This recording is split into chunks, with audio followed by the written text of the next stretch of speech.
2:30 p.m. July 30th, 1975.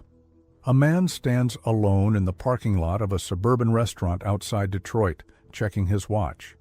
He is 62 years old. He has spent his entire life building power, the kind of power that comes from controlling something the whole country depends on. For nearly a decade and a half, he ran the largest union in America, 2 million members, pension funds worth hundreds of millions of dollars. He went to prison for it. He came out wanting it back.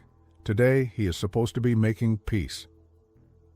Two men from the old world are supposed to meet him here at the Machus Red Fox restaurant to talk things over, smooth things out, find a way forward. They do not show up. At 2:15, he walks to a payphone and calls his wife. He tells her he's been stood up. He tells her he'll be home by 4 to grill steaks for dinner. He never makes it home. His name was Jimmy Hoffa. And in the 50 years since that phone call, federal agents, journalists, mob informants, and amateur investigators have dug up backyards, swimming pools, horse farms, and landfills across 2 states, searching for him. They have never found his body. They have never definitively answered what happened to him, and the men he was waiting to meet that day took at least part of the truth to their graves. This is the story of a man who built an empire, made enemies on every side of the law, and vanished so completely that even with all the resources of the FBI, the case remains, to this day, unsolved. To understand why Jimmy Hoffa's disappearance became one of the great unsolved mysteries in American history, you have to understand the man and the world he came from. James Riddle Hoffa was born in 1913 in Brazil, Indiana, the son of a coal miner who died when Hoffa was only 7 years old. His family moved to Detroit, where he left school at 14 and went to work as a stockboy in a warehouse. It was there, on the loading docks, that Hoffa found his calling. At 20 years old, he helped organize a labor strike.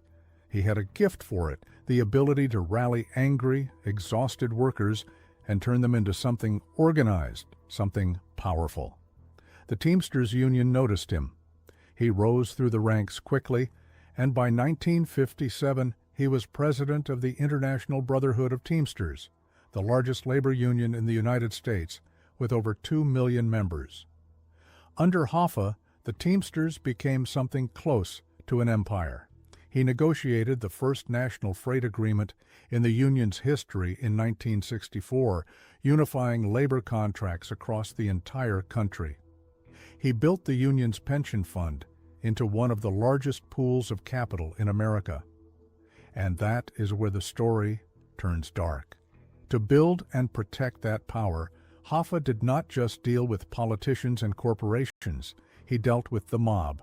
Organized crime figures had deep, entrenched relationships with American labor unions throughout the mid-20th century, and the Teamsters were no exception. Hoffa's rise was, in part, made possible by alliances with Mafia families who saw the union's enormous pension fund as a source of cheap loans for their own ventures, casinos in Las Vegas, real estate deals, businesses that needed capital banks wouldn't provide. In exchange, those mob figures provided Hoffa with muscle, influence, and protection. It was a partnership built on mutual benefit. It was also a partnership that would eventually destroy him. In 1967, after years of investigation, Hoffa was convicted of jury tampering, mail fraud, and bribery. He was sentenced to 13 years in federal prison. He went in still holding the title of Teamsters president, refusing to relinquish his grip on the union, even from behind bars.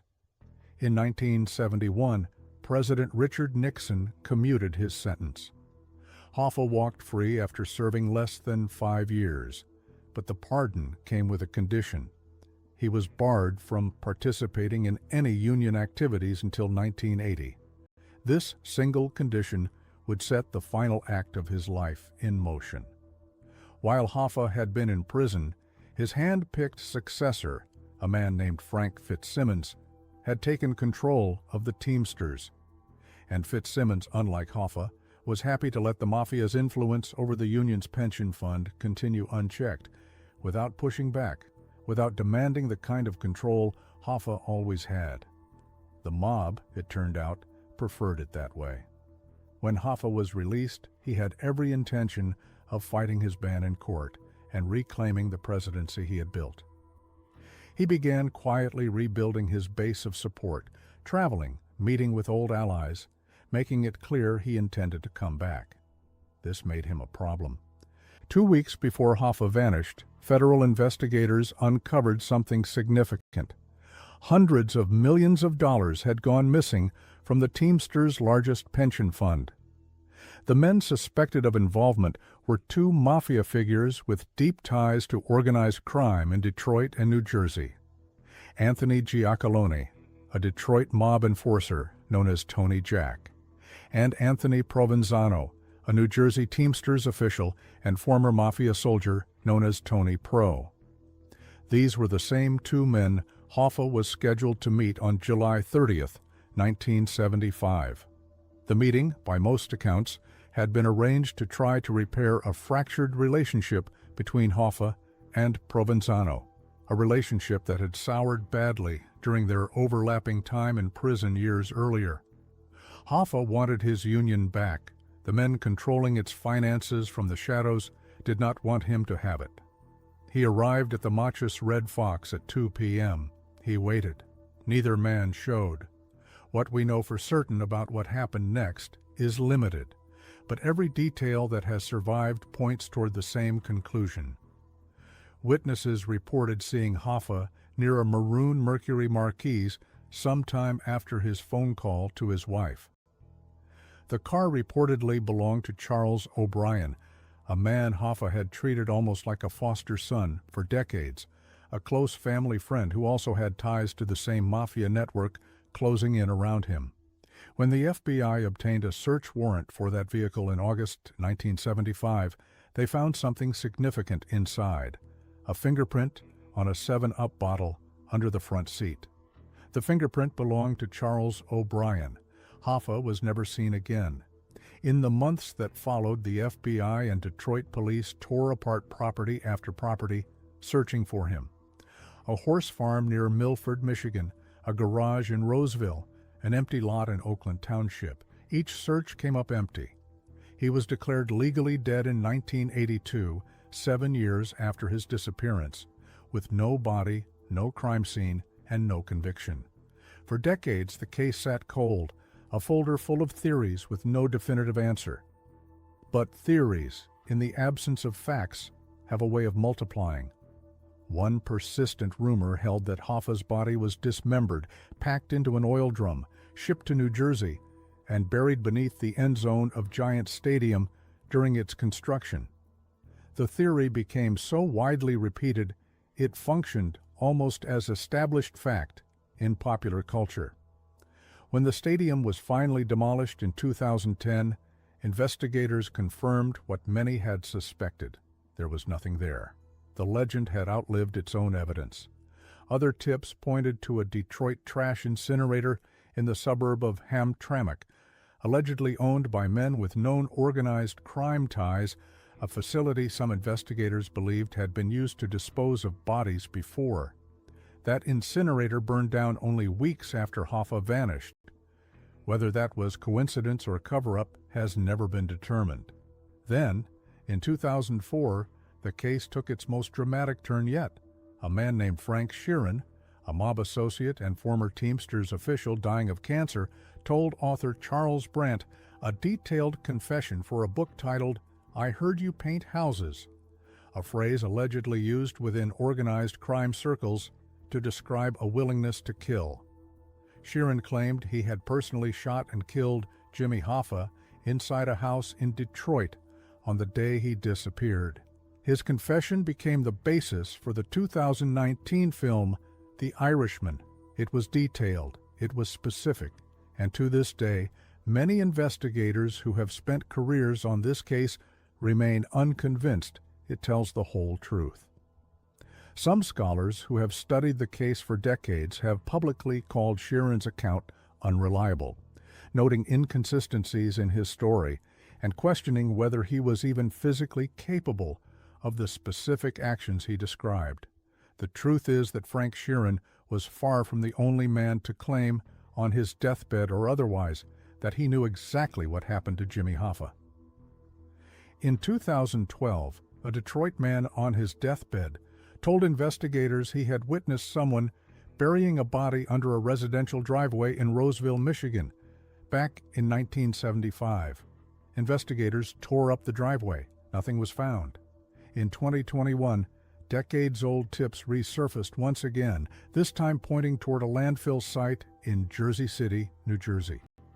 A man came forward claiming his father, a worker at the landfill, had confessed before his own death to burying Hoffa's body there in a steel drum.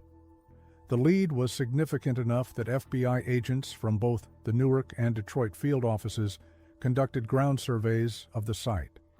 A veteran journalist who has investigated the Hoffa case for decades publicly called the new information 100% credible. The ground was searched. The case remains open. Across 50 years, the rumored resting places of Jimmy Hoffa have included a horse farm, a swimming pool, a driveway, an incinerator, a football stadium, a landfill, and even, according to one persistent rumor passed down by a former driver, the concrete foundation of General Motors' Detroit headquarters itself. What unites almost every credible theory, despite their differences in location and method, is the same underlying conclusion.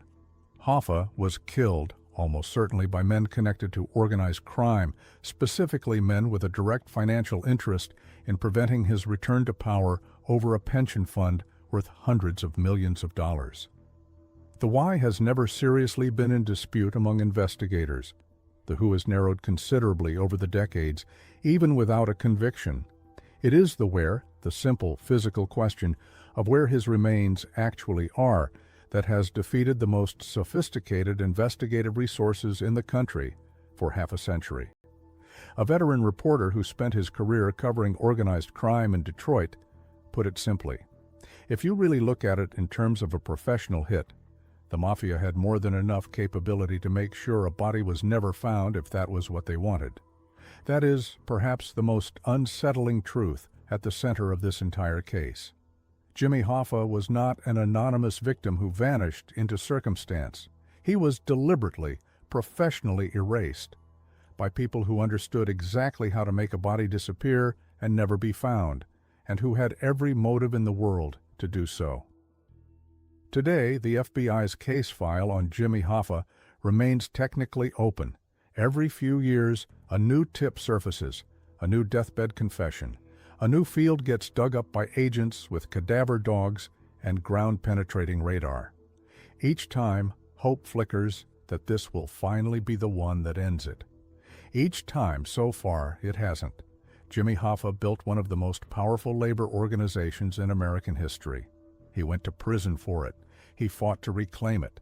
And in the end, the same world of power and violence that built his empire consumed him completely, so completely that not even his bones have ever been recovered to bury.